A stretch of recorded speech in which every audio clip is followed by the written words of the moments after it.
Welcome to this journey through one of the most disturbing cases recorded in the history of Charleston, South Carolina. Before we begin, I invite you to leave in the comments where you're watching from and the exact time you're listening to this narration.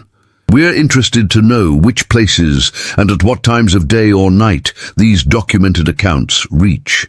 The year was 1846, when the first rumors began to circulate through Charleston's elite social circles. The Beauregard Plantation, once the crown jewel of South Carolina's aristocracy, had grown unusually quiet in recent months. Visitors, once frequent and welcomed with open arms, were now turned away at the gates by stern-faced servants who offered no explanations. Neighbors spoke in hushed tones about Margaret Beauregard, the widow who had been left to manage the sprawling estate after her husband's sudden passing 3 years prior. The Beauregard family name carried weight in Charleston society. Their fortune, built on the backs of over 100 enslaved people who worked their cotton fields, had secured them a position among the city's most influential families. The late Colonel James Beauregard had been a respected military man, a veteran of the Seminole Wars who had returned home to expand his inheritance and raise a son worthy of the Beauregard legacy. But now, with James gone, something had shifted within the walls of the plantation house, something that caused unease among even the most steadfast family friends. It began with a letter, discovered years later in the personal effects of Elizabeth Harris, Margaret's closest confidant. Dated April 9th, 1846, the carefully penned words revealed the first cracks in what would eventually become a complete collapse. "Dearest Elizabeth," Margaret had written, "I fear I can no longer recognize the person I have become. The thoughts that occupy my mind would shock even the most liberal of our acquaintances. I find myself drawn to places on the property where I have no business being, seeking out interactions that should never occur. James would be horrified. Perhaps I am unwell. Perhaps grief has finally claimed my sanity." County records show that in the weeks following this correspondence, Margaret Beauregard withdrew almost entirely from public life. She declined invitations to social gatherings, ceased attending Sunday services at St. Michael's Church, and was rarely seen beyond the boundaries of her estate. Her 22-year-old son, Thomas Beauregard, a student at the College of Charleston, continued to represent the family name in social circles, though accounts from his classmates suggest he, too, had become increasingly withdrawn and quick to anger. What few knew at the time was that Thomas had begun to notice changes in his mother's behavior that troubled him deeply. According to a journal recovered during renovations of the property in 1963, Thomas documented his observations with growing concern. "Mother has taken a peculiar interest in the management of the field hands," he wrote in one entry dated May 26th. "She insists on personally overseeing their work, something father would never have allowed her to do. Her conversations at dinner increasingly revolve around one particular worker, Samuel. She speaks of his intelligence and demeanor in a manner that makes me profoundly uncomfortable. I fear the isolation of widowhood has affected her judgment." Samuel Turner, the man referenced in Thomas's writings, had been purchased by Colonel Beauregard in 1842. Plantation records describe him as literate, strong-built, approximately 25 years of age. Unlike many of the enslaved people on the Beauregard plantation, Samuel had been assigned duties that kept him closer to the main house.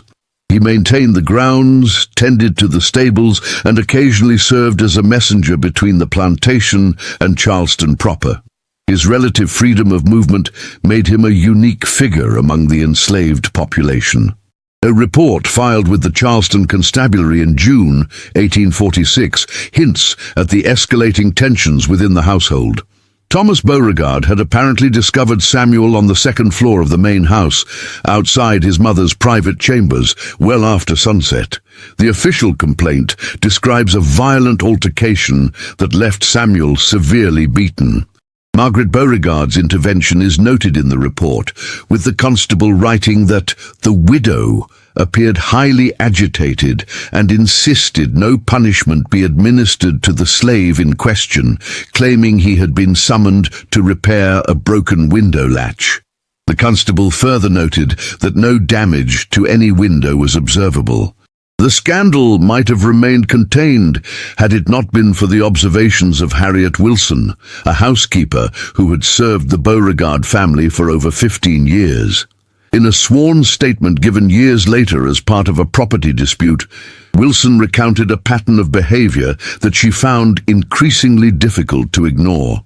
Mrs. Beauregard would send for Samuel at all hours, she testified. At first, the pretext seemed reasonable enough: garden work, moving furniture, carrying messages, but soon the tasks grew thinner, and the time they spent in each other's company lengthened. I once entered the library to find them standing far too close, her hand upon his arm. They separated immediately, but what I had seen could not be unseen. Wilson's testimony continued with details that would have destroyed Margaret's standing in Charleston society had they become widely known at the time. She began to dress differently when she knew he would be working near the house. She wore colors and styles that had remained in her wardrobe untouched since before the colonel's passing. She spoke differently when addressing him, her voice softer, more deliberate. And there were gifts, small items at first, a handkerchief, a book, left where he would find them. By August of 1846, the atmosphere within the plantation house had become unbearable. Thomas, increasingly convinced of an inappropriate relationship between his mother and Samuel, took increasingly desperate measures to separate them. Plantation records indicate that he attempted to have Samuel sold to a property in Georgia, only to have the transaction mysteriously reversed. Letters between Thomas and his father's former business partners reveal his growing desperation. "I fear for my mother's reputation and indeed her soul," he wrote to one associate. "The grief of widowhood has clearly affected her mind, leading her to form attachments that violate every natural and social law. I implore your advice on how I might remove the source of temptation without creating a public spectacle." The response Thomas received suggested a discreet transfer of Samuel to a plantation much further away, perhaps as far as Mississippi, where the problem might be permanently resolved without drawing unwanted attention to the Beauregard name. Thomas apparently moved quickly to implement this plan, arranging for Samuel to be taken from the property under the cover of darkness on September 3rd, 1846. What happened next is documented in a series of increasingly frantic journal entries by Thomas. "Mother has not left her room for 3 days," he wrote on September 6th. "She refuses meals and visitors alike. When I attempt to speak with her through the door, she responds with silence or unintelligible muttering. The house staff report hearing her pacing throughout the night, opening and closing drawers as if searching for something lost." By September 10th, Thomas's concern had turned to alarm. "Found mother this morning in father's study, surrounded by maps of the Western Territories. When questioned, she claimed to be planning a trip to visit distant relatives, though to my knowledge we have no family beyond the Carolinas. She asked for access to her inheritance, a substantial sum that father had placed in trust. I denied her request, suggesting instead that she might benefit from the company of her sister in Virginia. She looked at me with such cold hatred that I scarcely recognized her." The following weeks brought a disturbing calm to the Beauregard household. Margaret appeared to accept her son's authority, resuming some of her social obligations and even hosting a small gathering of ladies from St. Michael's Church. Thomas, cautiously optimistic, wrote of his hope that the unnatural spell has been broken and that, with time and proper Christian guidance, mother might be restored to her former self. This period of apparent normalcy ended abruptly on October 23rd, when Margaret Beauregard disappeared from the plantation. A note left in her chambers stated simply that she had gone to visit her sister in Richmond and would return when circumstances permit. Thomas immediately dispatched a messenger to his aunt's home, only to discover that Margaret had never arrived, nor had she been expected. The subsequent search for Margaret Beauregard is documented in constabulary records and private correspondence between Thomas and various officials. Inquiries at stagecoach offices and shipping companies revealed that a woman matching Margaret's description had purchased passage on a westbound coach the morning of her disappearance. She had been accompanied by a man described as tall, well-spoken, wearing the attire of a free person of color. The pair had claimed to be traveling to New Orleans on business. Thomas's desperate pursuit led him first to New Orleans, where harbor records indicate he arrived on November 12th. From there, the trail grew increasingly difficult to follow. Partial documentation suggests he continued his search through the winter months, traveling as far west as the Mississippi Territory. A letter sent to a family friend in February 1847 reveals his deteriorating mental state. "I have sacrificed everything, my studies, my social standing, significant portions of my inheritance, in this quest to save Mother from herself. Yet at every turn, I am thwarted." They move like ghosts through these territories, leaving whispers but no firm evidence of their passage. The most troubling document from this period is a sworn statement by a tavern keeper in a small Mississippi settlement who reported that Thomas Beauregard had spent several nights at his establishment, drinking heavily and speaking openly about his intention to kill a runaway slave, who had, in his words, bewitched and abducted his mother. Local authorities, concerned about his increasingly erratic behavior, had advised him to return east before his reputation suffered irreparable damage. Thomas Beauregard did eventually return to Charleston in April 1847, though records indicate he sold the family plantation shortly thereafter. The new owners reported finding the main house in a state of disarray, with many personal items and family heirlooms removed or destroyed.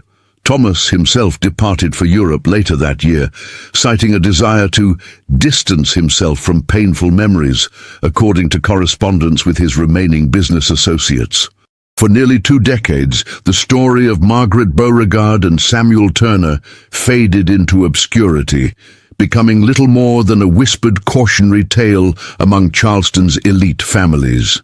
Then, in 1864, as Union forces advanced through Georgia, a Union Army captain named Jonathan Miller documented a curious encounter in his field journal. Miller described being approached by an elderly woman living alone in a remote cabin near the Georgia-Alabama border.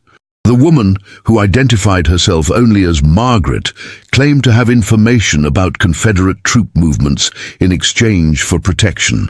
Miller noted that despite her isolated living situation and apparent poverty, the woman spoke with the unmistakable refinement of Southern aristocracy and possessed several items of jewelry that seemed incongruous with her surroundings. Most intriguing was Miller's description of a portrait hanging in the woman's cabin, which he described as a skillfully executed likeness of a black man, dressed in the fashion of a gentleman, something I have never before encountered in my travels through the South.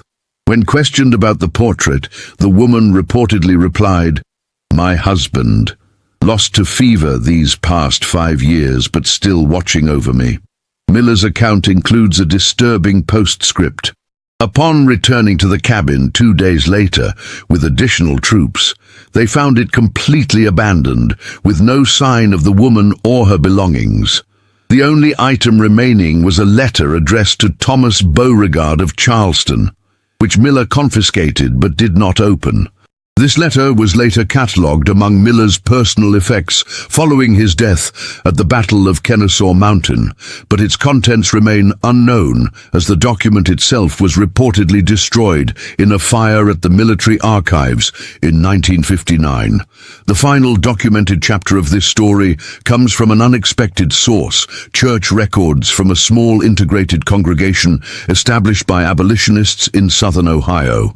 These records, discovered during a historical survey conducted by the University of Cincinnati in 1968, include a marriage certificate dated January 1853 for a Samuel Turner and Margaret Turner, formerly Beauregard.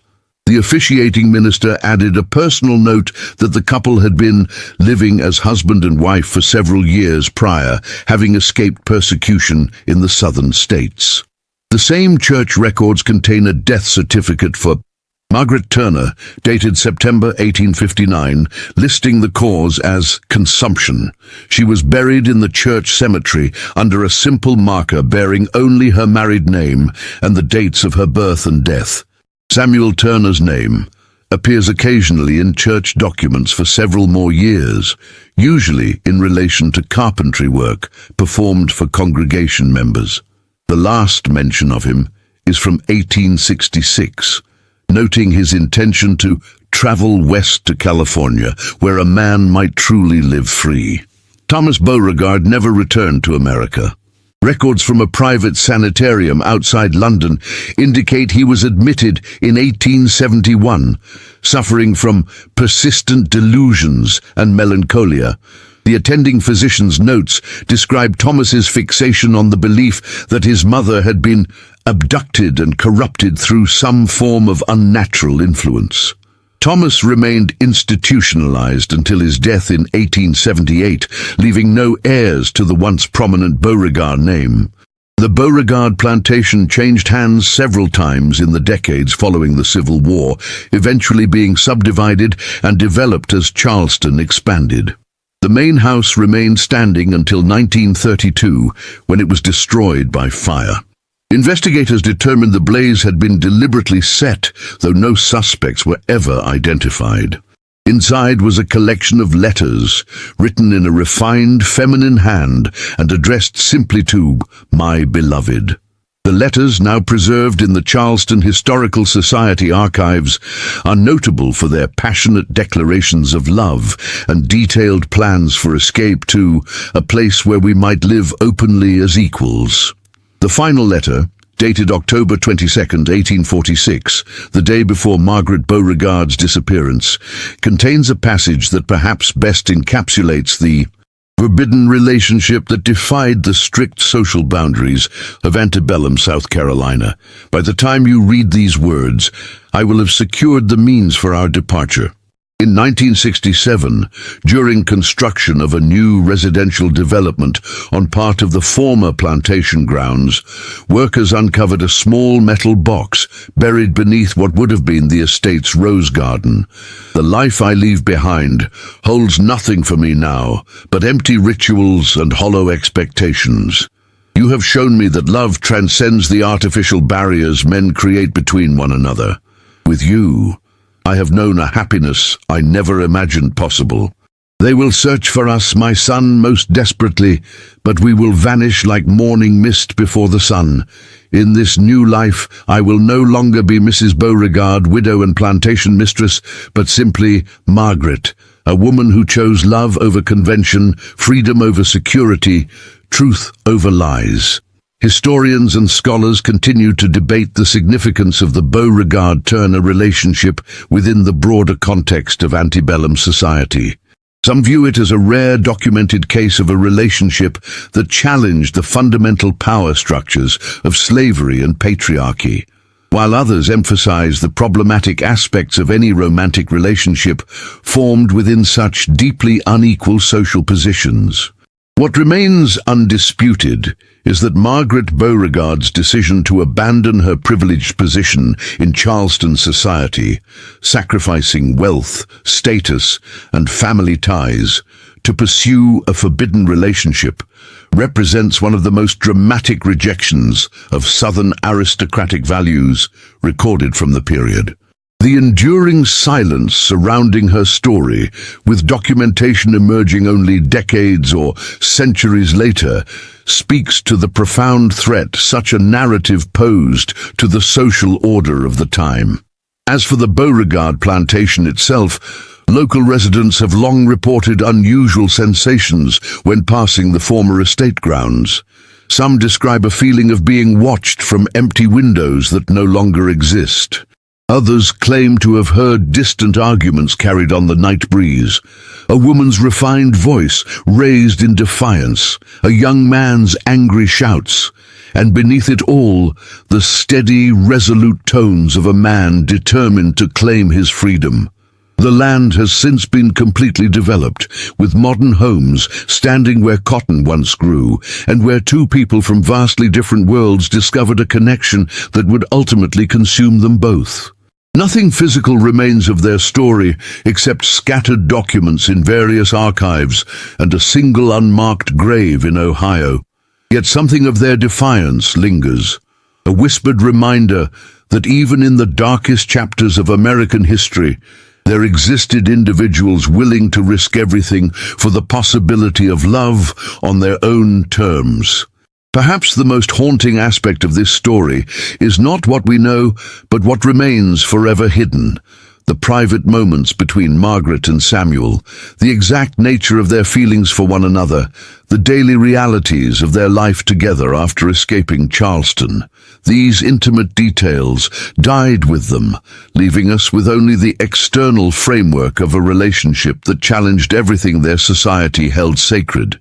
And so the story of the plantation widow and the man she chose over her family, her society and her race remains incomplete, a shadowy echo from a time when such a choice represented not just social suicide, but potentially a death sentence. In that incompleteness lies perhaps the truest horror, the recognition that countless similar stories have been deliberately erased from our collective memory, buried beneath layers of propriety and historical revision. Their participants silenced, not just in life, but in the very record of their existence. The most disturbing documents related to this case emerged in 1966, when a historian researching antebellum Charleston discovered a leather-bound journal in the archives of a former slave trader's estate. The journal, authenticated as belonging to Thomas Beauregard, contained entries from the months following his return from Mississippi. These writings reveal a man consumed by rage, humiliation, and a growing obsession with restoring what he called the natural order. "I have failed in my duty to preserve Father's legacy," he wrote on April 28, 1847. The Beauregard name, once spoken with reverence throughout Charleston, now elicits whispers and averted gazes. Mother's betrayal extends beyond her abandonment of family and position. She has made us objects of curiosity and pity. This I cannot forgive. Subsequent entries document Thomas's increasingly desperate attempts to rewrite the narrative of his mother's disappearance. He spread rumors that she had suffered a mental break following her husband's death and had been discreetly placed in a private asylum. He fabricated letters supposedly from Margaret to family friends, expressing regret for her temporary madness and asking for privacy during her recovery. Most disturbing were his detailed plans to locate and eliminate the source of corruption that had destroyed his family. "I have engaged the services of 3 men experienced in tracking runaways," he wrote in June 1847. "They will proceed westward with descriptions of both Mother and the slave Samuel. Their instructions are precise. Mother is to be returned to Charleston for proper care, while her abductor is to meet with an unfortunate accident during the journey. No connection to the Beauregard name will be established." The tracking party returned empty-handed after 4 months of searching. Their report, preserved alongside Thomas's journal, describes following the trail as far as a settlement in Ohio, known to harbor fugitives. There, they found evidence that the couple had indeed passed through, but had departed upon hearing rumors of pursuers from the south. A sympathetic local, believing the men to be family seeking reconciliation, revealed that the lady and her husband had spoken of continuing to Canada, where American laws would have no reach. Thomas's reaction to this failure is documented in a particularly disturbing journal entry from November 1847. "The shame cannot be erased while they both live. I have resolved to sail for Europe, not as an escape, but as a tactical withdrawal. From London, I will establish connections with individuals who operate across borders without the hindrances of excessive morality. Mother may believe herself beyond my reach, but distance is no protection against a son's determination to restore honor. County records indicate that before his departure, Thomas liquidated nearly all remaining Beauregard assets, converting them to forms that could be easily transported and utilized abroad. The substantial sum, equivalent to several $1 million in today's currency, would have provided ample resources for an extended campaign of retribution. For nearly 5 years, Thomas's movements and activities remained largely undocumented. Then, in 1852, his name appears in the register of an exclusive London gentlemen's club frequented by former military officers and colonial administrators. A fellow member's diary describes Thomas as a quiet American, possessed of considerable means and a singular intensity that makes one rather uncomfortable in prolonged conversation. He speaks often of a family matter requiring resolution, though details are not forthcoming. It was during this period that a series of disturbing incidents occurred across settlements known to harbor former slaves who had escaped from the American South. In Windsor, Ontario, a fire destroyed a boarding house where several fugitives had taken residence. In Liverpool, a black American man working as a dockhand was found beaten to death, his face reportedly mutilated beyond recognition. In each case, witnesses described seeing a well-dressed white man with an American accent in the vicinity shortly before the incidents.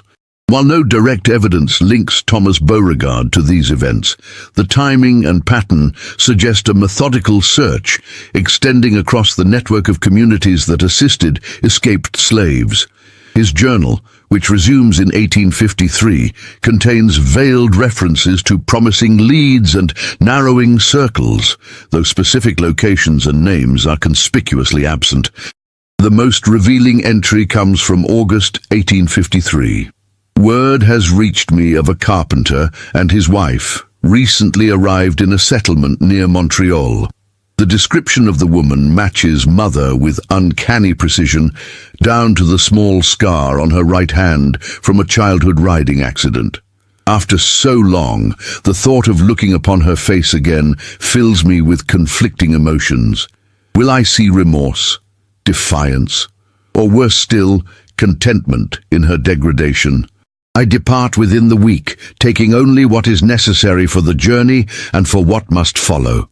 Here the journal abruptly ends. The next documentation of Thomas Beauregard's existence comes from the passenger manifest of a ship returning from Canada to Liverpool in October 1853. Ship's medical records note that he was confined to his cabin for most of the journey, suffering from a nervous condition resulting in tremors and acute insomnia. The ship's doctor reported that Thomas repeatedly requested sedatives, claiming to be haunted by a woman's screams. Upon his return to London, Thomas withdrew almost entirely from public life. Financial records show that he made significant donations to the Church of England and to several charitable organizations serving fallen women. In a letter to his former business associate in Charleston, he wrote only, "The matter that has consumed me these past years has reached its conclusion. I find no satisfaction in the resolution, only a hollow peace. Please instruct the family attorney to remove my mother's portrait from storage and have it burned without ceremony." While history has no definitive account of what transpired during Thomas's trip to Canada, a report filed with local authorities in a small settlement outside Montreal provides a disturbing possibility. In September 1853, a cabin on the outskirts of the community was found burned to the ground. The remains of 2 individuals were discovered among the ashes, a man and a woman, both unidentifiable due to the severity of the fire. Neighbors reported that the cabin had been occupied by a carpenter known as Samuel Turner and his wife, who had arrived from Ohio approximately 6 months earlier. Most telling was the testimony of a trapper who had been camping in the woods nearby. He reported seeing a well-dressed man approach the cabin shortly after midnight. The stranger had conversed briefly with the occupants at the door before being invited inside. The trapper, thinking nothing unusual about the visit, had retired to sleep. He was awakened hours later by the smell of smoke, but by then the fire had advanced too far for any rescue attempt. Local authorities investigated the incident as a possible accident, noting that autumn in that region often required indoor fires for warmth, which could lead to tragedy if improperly maintained. The case was closed after minimal inquiry, which was not uncommon for incidents involving those known or suspected to be fugitives from American slave states. Was this the final chapter in the story of Margaret Beauregard and Samuel Turner? The coincidence of timing with Thomas's journey to Canada suggests a connection, though absolute confirmation remains elusive. What is certain is that Thomas Beauregard never spoke publicly about his mother again. He lived out his remaining years in increasing isolation, eventually succumbing to what his physicians diagnosed as melancholia with paranoid features that left him convinced he was being pursued by vengeful spirits. The most haunting document related to this case emerged in 1965 during the cataloguing of artifacts from the London sanitarium where Thomas spent his final years. Among his personal effects was a small wooden box containing a silver locket. Inside the locket was a miniature portrait of Margaret Beauregard, painted during happier days. The portrait had been deliberately defaced, with deep scratch marks across the eyes. On the opposite side of the locket, where one might expect to find a portrait of Colonel Beauregard, was instead a lock of dark hair tied with faded blue thread. Beneath the locket lay a single sheet of paper, yellowed with age. The handwriting, shaky but recognizable as Thomas's, contained just one sentence. I saw her smile as the flames rose around them, as though at last she had found her hell and recognized it as home. The story of the Beauregard family faded from public memory in the tumultuous years following the Civil War. The plantation lands were eventually divided and sold, with no marker or memorial to indicate the tragedy that had unfolded among its former occupants. In Charleston society, the name became something unmentionable, a cautionary tale whispered to young women about the dangers of allowing oneself to be guided by passion rather than propriety. Yet occasionally throughout the decades that followed, reports emerged from those who purchased portions of the former Beauregard estate.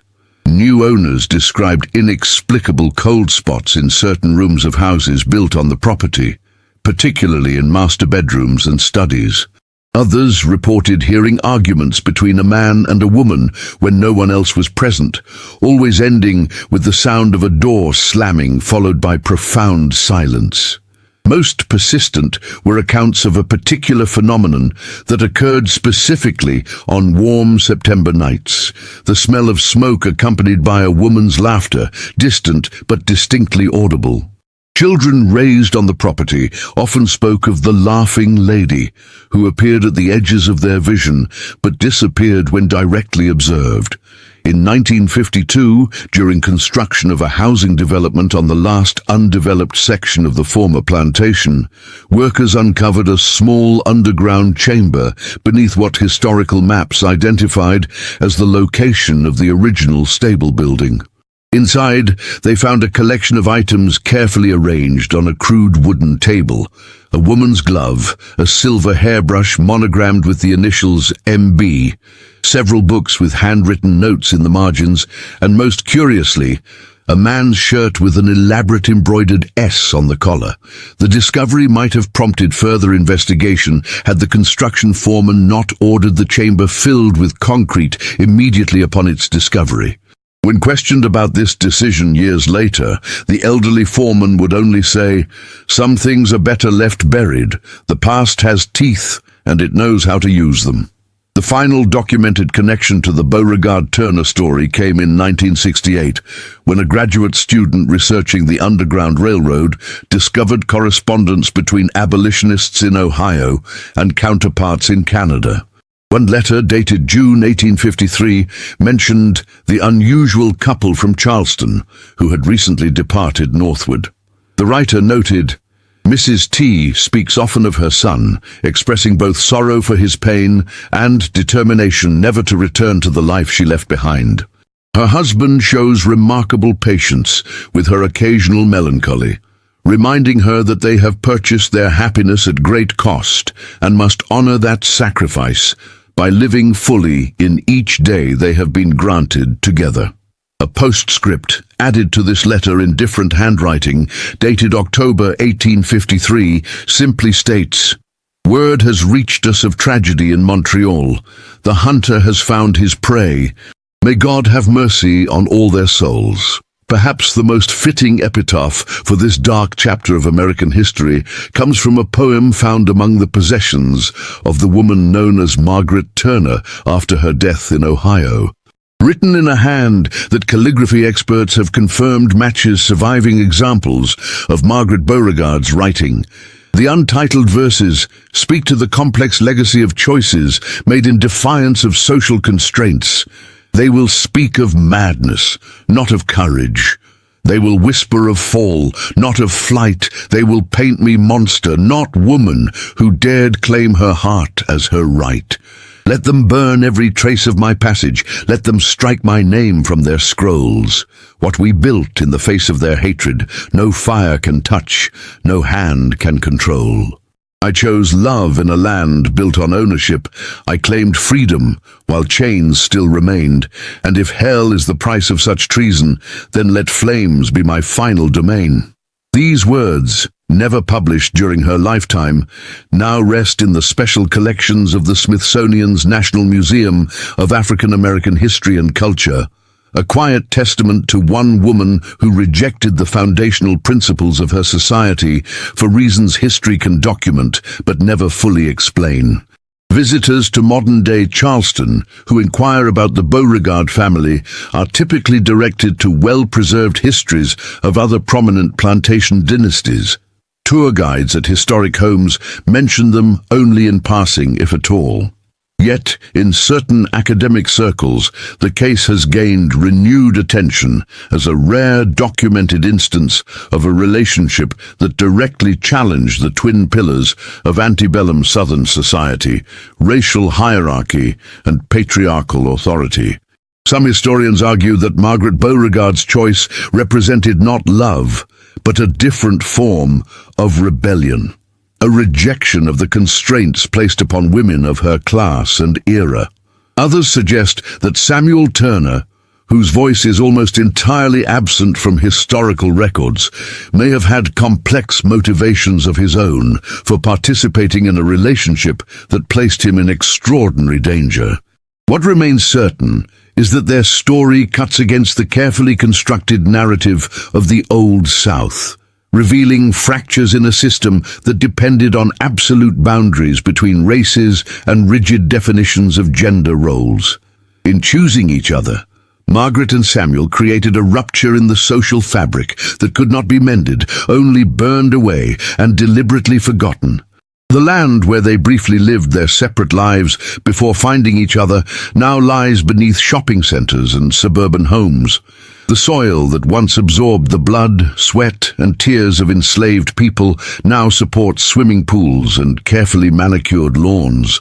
The physical traces have been erased, paved over, redeveloped into unrecognizability, yet something remains, a persistent discomfort that emerges whenever the story is told in full. It is the discomfort of confronting desires and choices that existed despite every social, legal, and cultural mechanism designed to prevent them. It is the recognition that beneath the carefully preserved facade of historical Charleston existed currents of rebellion, not just in organized resistance, but in intimate human connections that defied categorization. For those who study the darker corners of American history, the Beauregard-Turner story serves as a reminder that no system of oppression, however comprehensive or brutal, can fully extinguish the capacity for human connection across its boundaries. That this connection often ended in tragedy makes it no less significant as a testament to the complexity of our shared past. In the end, Perhaps the truest horror of this story lies not in its conclusion, a fire in a distant Canadian settlement, a son's possible revenge, a family name erased from prominence, but in the society that made such an ending virtually inevitable. A world constructed so rigidly that love itself became an act of revolution, punishable by death. As for the spirits that some claim still wander the former plantation grounds, a woman's laughter, a man's steady footsteps, a son's angry demands, they remain beyond the reach of historical documentation. Like so much of this story, they exist in the realm where verifiable fact meets persistent legend, where the documented record meets the whispered tradition. What we know with certainty is only this. In 1846, a widow named Margaret Beauregard vanished from her Charleston plantation in the company of an enslaved man called Samuel Turner. They fled north, married in defiance of every social convention of their era, and created a life together that lasted approximately 7 years before ending in circumstances that remain partially obscured by time and deliberate erasure. All else, the nature of their feelings, the daily texture of their shared life, the exact circumstances of their deaths, belongs to them alone, buried beneath layers of history that grow deeper with each passing year. In that private space, beyond the reach of documentation or analysis, perhaps they found the freedom that their world was so determined to deny them.